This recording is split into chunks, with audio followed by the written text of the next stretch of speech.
کہانی کے شروعات میں ہم کو ایک میٹرائٹ کو دکھایا جاتا ہے جو ارتھ کی طرف بڑی تیزی سے بڑھ رہا تھا۔ دوسری طرف ہمیں جمی نام کے لڑکے کو دکھایا جاتا ہے جو اپنے فائر فائٹر کے ایگزام کے لیے آیا ہوا تھا۔ جیسے ہی وہ اپنا ایگزام پاس ہی کرنے والا ہوتا ہے تو وہاں پر ایک بہت بڑا میٹرائٹ گر جاتا ہے۔ جمی اپنے آپ کو بچا لیتا ہے اور وہ میٹرائٹ کا بہت بڑا حصہ زمین کے 100 فیٹ اندر دھس جاتا ہے۔ پھر اس کے بعد ہمیں ہیری اور کین کو دکھایا جاتا ہے۔ یہ دونوں سائنٹسٹ تھے اور یہ جہاں پر میٹرائٹ گرا تھا وہاں پر یہ لوگ انویسٹیگیشن کے لیے جاتے ہیں۔ یہ جب وہاں پر جاتے ہیں اس میٹرائٹ کا سیمپل لینے تو یہ دیکھتے ہیں کہ اس میں سے کچھ لیکوڈ گر رہا ہے اور یہ اس لیکوڈ کو بھی بطور سیمپل کے لیے اٹھا لیتے ہیں۔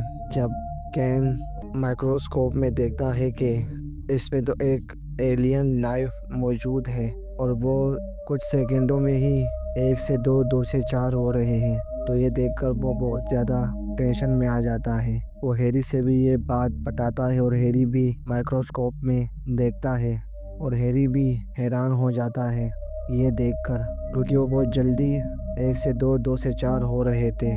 تو ہیری کین سے کہتا ہے کہ یہ بہت بڑی ڈسکوری ہے۔ پھر اس کے بعد ہمیں جمی کو دکھایا جاتا ہے جو اپنے فائر فائٹر ایگزام میں فیل ہو چکا تھا اور وہ اب ایک سوئمنگ پول میں بطور ہیلپر کا کام کر رہا تھا۔ تو وہ دیکھتا ہے کہ چھوٹے چھوٹے کیڑے ادھر گھوم رہے ہیں لیکن وہ اس پہ کچھ زیادہ دھیان نہیں دیتا اور وہاں سے چلا جاتا ہے۔ پھر اس کے بعد ہمیں کین اور ہیری کو دکھایا جاتا ہے جو اپنے سب اسٹوڈنٹ کو لے کر اس میٹرائٹ پر ریسرچ کرنے کے لیے آئے ہوئے تھے۔ جیسے ہی وہ اس میٹرائٹ کے پاس جاتے ہیں تو وہاں پر بہت سارے کیڑے تھے چھوٹے چھوٹے اور بالکل پودے بھی اگ چکے تھے۔ اب میں آپ کو بتاتا ہوں ایسا کیوں ہو رہا ہے۔ ایلین کے لیے ہمارے ارتھ پر جو آکسیجن ہے وہ ایلین اس آکسیجن کو جھیل نہیں پاتے، اس وجہ سے وہ مر جاتے ہیں۔ اور یہ جو ایلین آپ لوگ دیکھ رہے ہیں جو اس جگہ پر ابھی تک زندہ ہے کیونکہ وہ یہ جو بڑا پتھر ہے اس نے ماحول ایسا بنا دیا ہے کہ اس انوائرمنٹ میں یہ جیو اس جگہ پر ہی صرف سروائیو کر سکتے ہیں۔ اگر اسے باہر نکالیں گے تو جیسے ہی وہ ہوا یہ ایلین سونگھیں گے تو یہ لوگ وہیں پر ہی مر جائیں گے۔ اس وجہ سے جب کین ایک کیڑے کو اٹھاتا ہے تو وہ وہیں پر ہی مر جاتا ہے۔ پھر اس کے بعد یہ کچھ کیڑوں کو ایک شیشے کے باکس میں رکھ دیتے ہیں اور اپنے ساتھ لے آتے ہیں۔ جیسے ہی یہ دونوں اس کیڑے کو دیکھتے ہیں تو یہ 1 سے 2، 2 سے 4 ہو رہے تھے تو یہ دونوں یہ دیکھ کر بہت حیران ہو جاتے ہیں اور ہیری کین سے کہتا ہے کہ یہ بات ہمیں گورنمنٹ کو بتانی ہوگی، لیکن کین سے کہتا ہے کہ یہ ڈسکوری ہماری ہے اور گورنمنٹ ہم سے یہ ڈسکوری چرا لے گی، اس وجہ سے ہمیں گورنمنٹ کو کچھ نہیں بتانا ہوگا۔ ہمیں سارے ڈاکومنٹس جمع کرنے ہوں گے اور اپنی ریسرچ اور بھی بہتر کرنی ہوگی۔ کین اور ہیری اس میٹرائٹ کے اوپر اور ریسرچ کرنے کے لیے اس جگہ پر جاتے ہیں، لیکن جیسے ہی یہ لوگ وہاں پر دیکھتے ہیں وہاں پر آرمی والوں نے قبضہ کر لیا تھا۔ جیسے ہی ہیری اور کین جاتے ہیں تو وہ ایک آرمی جنرل کو دیکھتے ہیں۔ اس سے ہمیں یہ پتہ چلتا ہے کہ کین جو تھا وہ پہلے آرمی والوں کے ساتھ ایک ریسرچ لیب میں کام کرتا تھا لیکن آرمی والوں نے اسے اب نکال دیا ہے۔ تو اس جنرل نے کین کا کمپیوٹر ہیک کر لیا تھا اور اسے اس جگہ کی ڈیٹیل مل گئی تھی جہاں پر یہ میٹرائٹ گرا تھا۔ پھر سب لوگ آرمی والے اب یہاں پر آ گئے ہیں اور کین اور ہیری سے آرمی جنرل کہتا ہے کہ تم نے جتنے بھی ڈی این اے اور سیمپل اٹھائے ہیں یہ سب میرے پاس لے آؤ کیونکہ یہ اب یو ایس گورنمنٹ کی پراپرٹی ہے۔ پھر ہمیں لیسا نام کی لڑکی کو دکھایا جاتا ہے جو ہیری اور کین سے کہتی ہے کہ تم نے اتنی بڑی ڈسکوری دنیا والوں سے کیوں چھپائی، تم نے یہ بہت غلط کیا، تمہیں یہ ڈسکوری نہیں چھپانی چاہیے تھی۔ اور کین اور ہیری جنرل کے ساتھ بحث کرتے ہیں اور وہاں سے چلے جاتے ہیں۔ پھر کین اور ہیری اس جنرل کے اوپر کیس کر دیتے ہیں لیکن جنرل کا پوائنٹ بڑا اسٹرانگ تھا، جس وجہ سے وہ جج ان کی درخواست کو رد کر دیتا ہے، جس سے اب کوئی فائدہ نہیں تھا، اور جج جنرل کے حق میں فیصلہ سنا دیتا ہے۔ اس کے بعد کین اور ہیری جب اپنے ریسرچ لیب پر جاتے ہیں تو وہاں پر یہ لوگ دیکھتے ہیں کہ سب چیزیں ادھر ادھر تھی۔ یہ لوگ اپنے سب ڈاکومنٹس چیک کرتے ہیں اور کمپیوٹر بھی چیک کرتے ہیں، تو جو ڈی این اے کے سیمپلز اور فائلیں تھی کمپیوٹر میں، وہ سب اس جرنل نے ڈیلیٹ کروا دی تھی اور سب کچھ تہس نہس کر دیا۔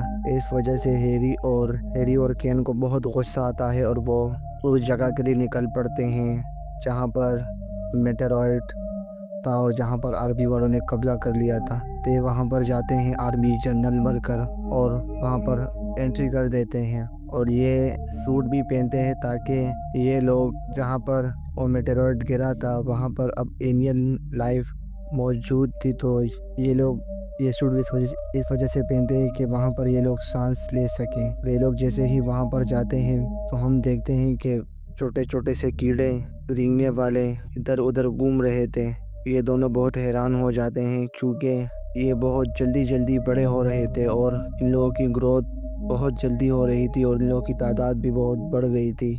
یہ جیسے ہی اپنے سیمپل دوبارہ لینے کی کوشش کرتے ہیں تو ایلیسا ان لوگوں کو دیکھ لیتی ہے اور ان لوگوں کے پاس آ جاتی ہے، اور ان لوگوں سے کہتی ہے کہ تم لوگ یہاں پر کیا کر رہے ہو۔ لیکن ایک کیڑا ہیری کی اس سوٹ کو کاٹ لیتا ہے اور اس کے اندر گھس جاتا ہے۔ وہ کیڑا ہیری کے جسم کے اندر گھوم رہا تھا، تو ڈاکٹر اس سے وہ کیڑا آخرکار نکال ہی لیتا ہے، اور جیسے ہی وہ اس کیڑے کو ہماری ایٹماسفیئر میں اٹھاتا ہے تو وہ کیڑا وہیں پر ہی مر جاتا ہے۔ اس کے بعد ہمیں لیسا اور کین کو دکھایا جاتا ہے۔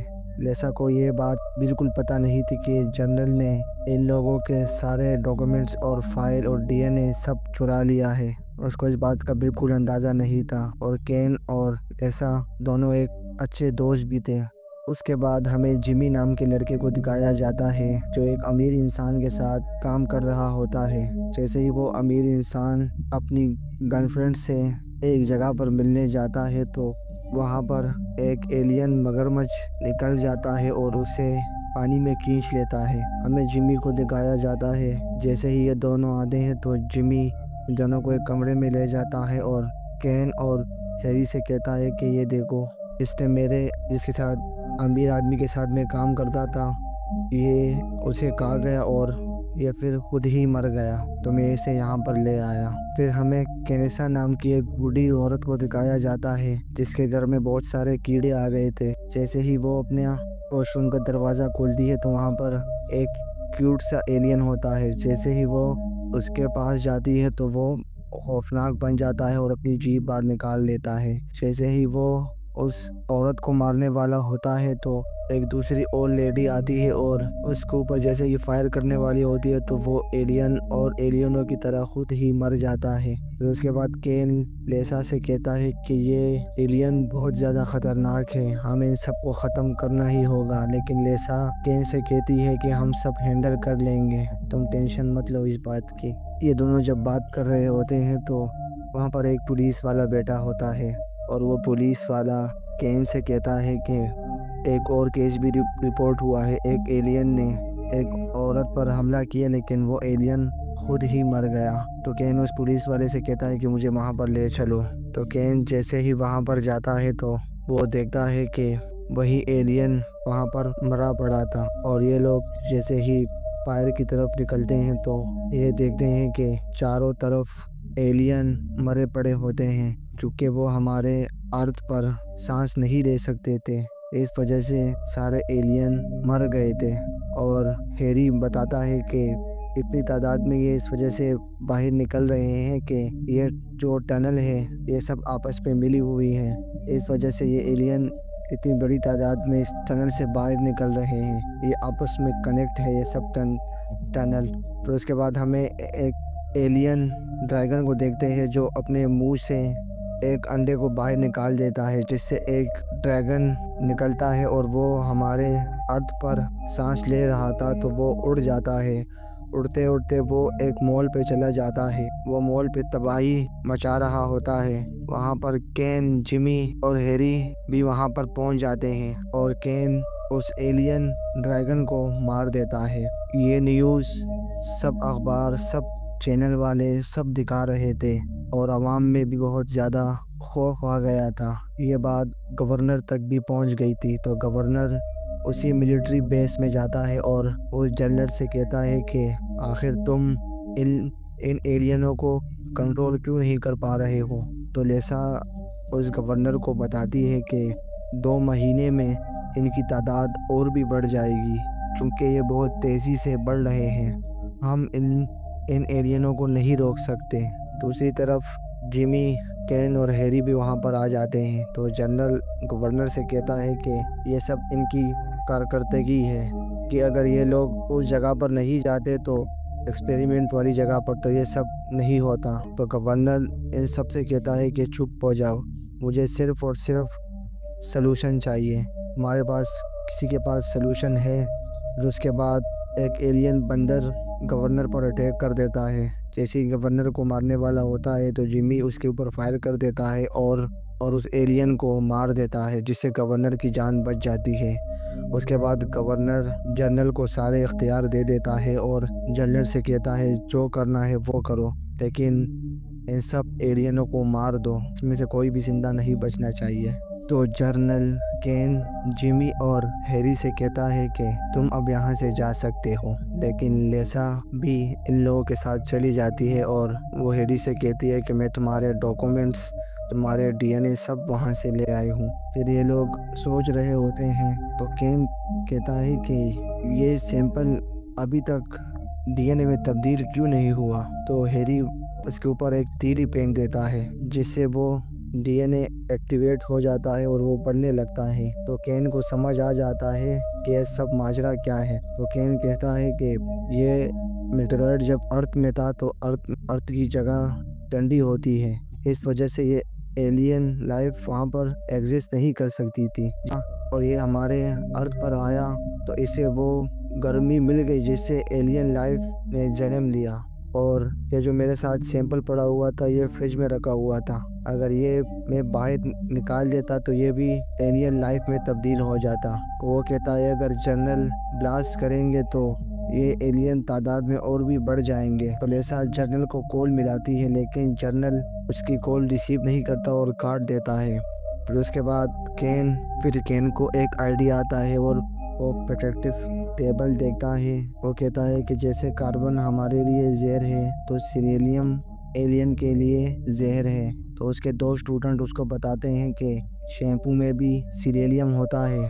تو جمی وہاں پر کھڑا ہوتا ہے اور جمی ایک آئیڈیا لگاتا ہے اور وہ اپنی فائر فائٹر گاڑی کا انتظام کرتا ہے۔ سارا شیمپو یہ لوگ اس فائر فائٹر گاڑی میں ڈال دیتے ہیں اور اس جگہ کے لیے نکل پڑتے ہیں۔ جیسے ہی یہ لوگ اس جگہ پر شیمپو ڈالنے والے ہوتے ہیں تو وہ جنرل اس جگہ کو ہی بلاسٹ کروا دیتا ہے، جس سے ایک بہت بڑا ایلین کریچر پیدا ہو جاتا ہے۔ اور جیسے ہی وہ ایلین کریچر خود کو 2 حصوں میں کرنے والا ہوتا ہے، ان لوگوں کو اس سے مارنا ہی ہوگا۔ اگر یہ 2 حصوں میں ہو گیا تو اور بھی خطرناک ہو جائے گا، لیکن جنرل کو کچھ بات سمجھ نہیں آ رہی تھی۔ تو کین، ہیری اور جمی اس ایلین کے اور بھی پاس چلے جاتے ہیں اور اس ایلین میں ایک ہول ہوتا ہے اور ہیری اس ہول کے اندر سارا شیمپو ڈال دیتا ہے، جس سے وہ ایلین اور بھی پھول جاتا ہے۔ جیسے ہی وہ بلاسٹ کرنے ہی والا ہوتا ہے تو یہ لوگ وہاں سے جلدی میں نکل جاتے ہیں اور وہ ایلین بہت بڑا بلاسٹ ہو جاتا ہے، جس سے ایلین وہیں پر ہی مر جاتا ہے۔ پھر اس کے بعد گورنر ان سب کو شاباشی دیتے ہیں اور میڈیا کے سامنے ان سب کو دکھاتے ہیں، جسے جمی کو چیف بنا دیا جاتا ہے فائر فائٹر کا اور جنرل کو ایک سپاہی بنا دیا جاتا ہے۔ اسی کے ساتھ یہ کہانی یہیں پر ہی ختم ہو جاتی ہے۔